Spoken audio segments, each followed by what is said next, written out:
Words collapse into sunlight before passing through the leaves into the pool of memory. From the pool, the words join together to form colonies. The colonies united into whirlpools of light, and the light coalesced into stars. Each star was like a child of the tree, and it loved them all, for it was a very giving tree. Look at my memory. A child is here, brought low by disease. He is far too young to have suffered so. Thin beyond words, the boy's skin is a shade paler than the bleached hospital sheets upon which he lies. They have hospitals here? His parents no longer visit him, for they cannot bear to watch him suffer. The doctors have long since surrendered his fate to the gods. The boy, too, has abandoned hope. Strange emotions, weariness, hatred swell within the dark recesses of his young heart. He tries to reject the black terror that germinates his body, but no amount of effort or tears can drive the invader away. He has long ceased to resent his parents and doctors.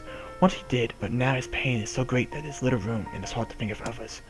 Only one person brings the boy comfort, a healthy young girl with tan skin and deep brown eyes. Wait a minute, is this Emil? She's a beacon of brightness and light in the boy's world. Her very presence is a comfort to him. But he is unable to look upon her face. Whenever they meet, the boy is filled with loathing for his own state. Soon this loathing eats away at what joy he receives from the girl visits. The girl will stop coming, he knows this. His every waking moment is spent in fear of this day. He thinks that if he could talk to her, if he could tell her of his feelings, then it might not be so. But this conversation never happens. The girl disappears. The boy dies alone. The tree scoops up this memory and carefully stores it within itself. Etched upon it is a single word, envy. Look at my memory. There's a female warrior. Her greatest... Yeah, okay, he's describing all of us. That was Emil. Her greatest enemy is a beast with red eyes that she cannot fully comprehend. When she strikes it with her sword, it turns into a pillar of salt and dies. But when the white smoke clears, a new enemy rises, and another, and another, and another, and another. The warrior knows that her struggle is folly, but fighting the unending stream of enemies fills her with a sense of joy and purpose. Somewhere deep in the warrior's drug-addled mind lies a vague memory of a daughter. Perhaps the child exists only in her head, the dying remnants of a powerful dream. She does not know. Her friends and fellow warriors come and go. Some flee in terror, some are eaten. She began to fight with 63 companions, but now most are gone. The warrior's body shudders. She does not understand why at first, but at the time she hears the fierce low sound, the arena is already enclosed in darkness. Looking up, the warrior sees a beast so large that it blots out the sky. She is laughing. She's been doing so for as long as she can remember. Covered in blood and dirt, the warrior laughs. She laughs and laughs until the dust in the town that contains her daughter collapses into a pile of dust. This memory has been stored for a long time. It is etched with a single word. Loss. Look at my memory.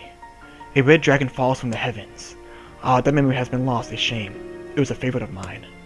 After many centuries of existence, the tree saw that its carefully labeled memories would begin to dwindle. Once seemingly infinite, the memories now seemed ready to disappear forever. The tree did not feel sadness at this. Grief was an emotion beyond its comprehension. It did, however, have the distinct feeling that something was missing. The mountain of memories that was so carefully assembled has disappeared. The tree stretched its branches as far as it could, but new memories refused to flow. The pole memories was black, empty, pit, a hollow place where life had once flourished. The tree had lost its purpose.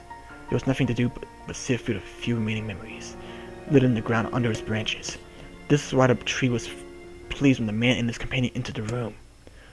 Well, this place is gloomy as hell. The room Treehugger entered was almost completely empty. All you could see was a few crystals scattered haphazardly on the ground. Picking up one of the crystals and peering into it, Treehugger suddenly saw a familiar sight. It was the forest of myth, its villagers prisoners of their own dreams. I apologize, as Treehugger. That is all that remains. As Treehugger stared at the jewel, bewildered, a voice suddenly called out from the depths of his mind. The voice implored them to listen. It was an order. Following it was mandatory. I am Lelouch. Abruptly, the pair realized that they must listen. They must listen. Look! A small, shadowy presence appeared from beneath the floor. It looked to be a shade. The shade grasped several jewels in his hand. More jewels tumbled out of its mouth like shards of broken teeth, sights and sounds tinkling from each one before vanishing forever. That sounds like that would be an awesome cutscene. But the creature was abusing these memories, treating the precious objects like a collection of cheap playroom toys. The shade appears to be consuming the memories. That little thing is barely worth my time to kill. The tree extended a branch toward the tree frog. Without a second thought, Treefrog brought his blade down the shade, tearing its stomach wide. Jewels burst from the shade and poured across the chamber floor. Look, thought the tree, there's the conviction memory I had lost, and satisfaction, and many others as well. Yes, this is good.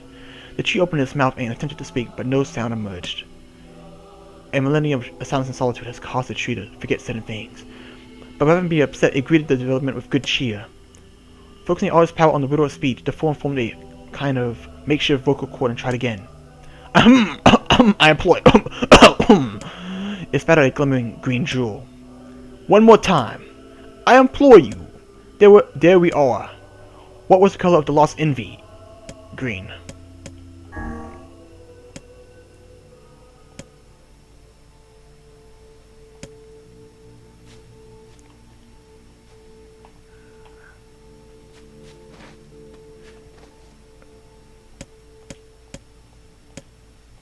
So it wasn't green? Ah, dang. Yep.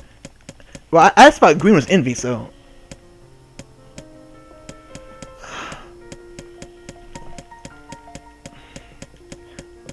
Yeah.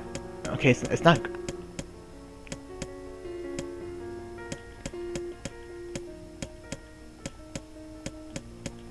I'm waiting to see, like, you know, the employee part.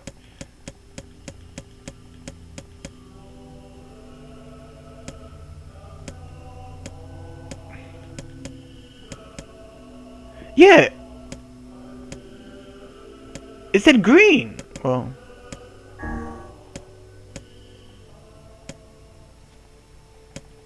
I'm guessing it's brown, cause it said green at the very end.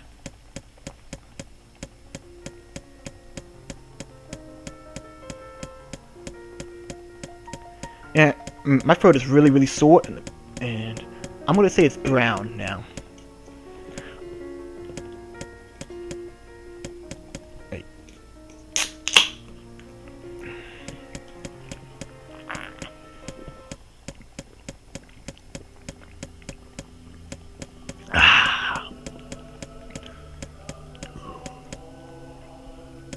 Brown.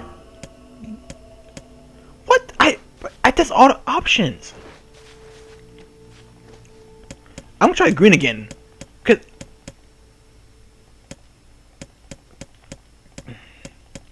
I'm sure I pressed green the first time.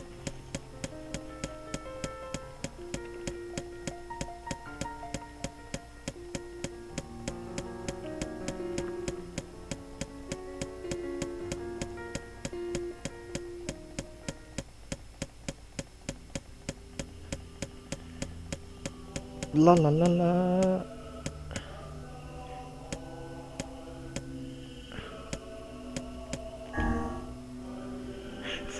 I chose green the first time! Well, I meant to choose it and I might have chose something else by accident. You know, I saw green and I probably chose brown again. Huh. Who cares?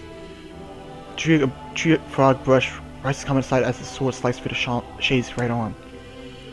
The shade extended his remaining arm to Treefrog. I must touch him. I must make contact. The moment his fingers brushed against Treefrog, the tree felt a warm sensation begin to burn. Something hot coursed through his fingers up his arm and out his entire body. It was emotion more than an entity had felt in centuries. Dun dun dun dun dun dun dun dun. The trees cried out in surprise and joy. 1,000 years alone. 1,000 years in quiet contemplation. The tree felt like it was going to break apart. For long centuries, the tree had been alone, its heart sealed with heavy chains, but no more. New, powerful emotions began to take hold, causing its heart to lighten. This was more than simple emotion. It had been designed to feel. It was the beginnings of a soul, and the man was the key. This was the promise made long ago. This is how it would be released. The tree's stomach began to throb in pain, a new and unpleasant sensation, but the time was not right yet. I implore you, how many were lost by the warrior who fought the red-eyed beast? 63. I remember that one. What? It was definitely 60.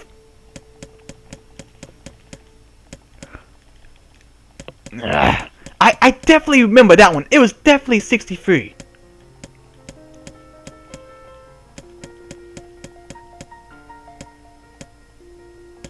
And okay, where's the? I thought it was 63.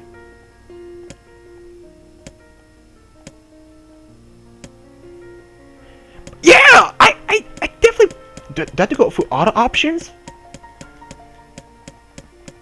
Because I don't know what I'm doing wrong here.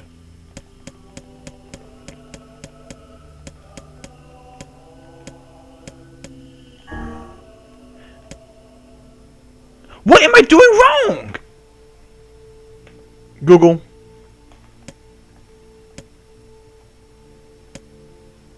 Because I am near Forest of Myth. Because I am so confused. Like, I know I pressed it the first time. How do I solve the Forest of Myth? Perfect. Because... Wait.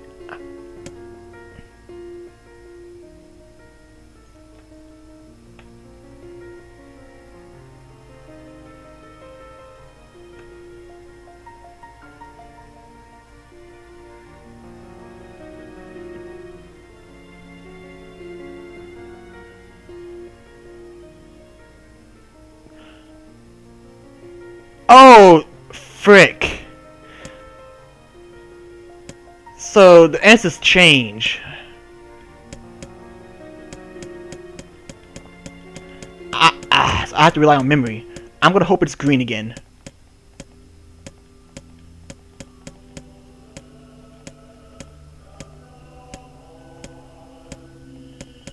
Okay, so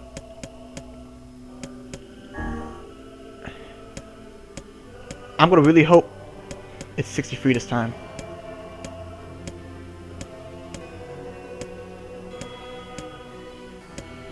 Please be 63. Thank you! I don't feel like reading them more. I'm reading my mind. I ain't reading out loud again. The words, forget, I'll do it. The words exploded. It became difficult to discern their meaning. The of began to go as an infinite blackness barred its way into the wall. What's this world is falling apart? Treehugger, how can a world of what? I employ most important thing. What world? Yo.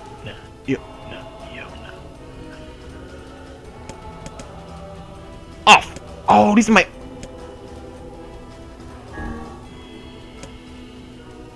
Yes? Maybe? Yes! Wait, no! Wait, yes! The tree's identity began to dissolve. As the light slowly faded, the tree frog was drawn back to the real world, and the tree was satisfied.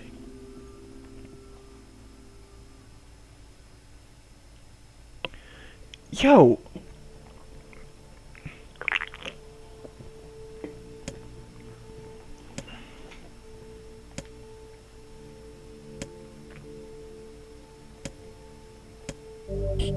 Wow, is that was a boss battle? Oh! I'm done! Bye! I'll take this, whatever it is though. Ooh, a tree branch. I wasn't expecting that sort of boss battle. How would you even know?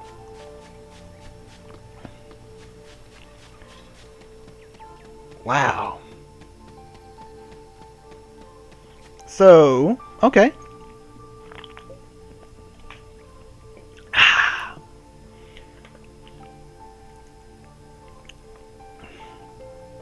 I'm just gonna Google like a walkthrough of Nier to see what happens. I mean, not to see what happens, but I just want to know is there like a path like as soon as we Charlie? Oh, and Charlie, you have a girlfriend. I won't. Don't worry. I won't take you away from your girlfriend. You and Charlie and Mrs. Charlie can make some Charlie babies, you know. Yeah, but anyway, because you know sometimes it's like a path you must take, or is it gonna be directly into the boss battle? I mean, I don't feel like dealing with you guys shit, man. Let's see, okay, from the looks of this walkthrough, as soon as you get the last piece, we go straight to the castle, and that's just it. There's no, like...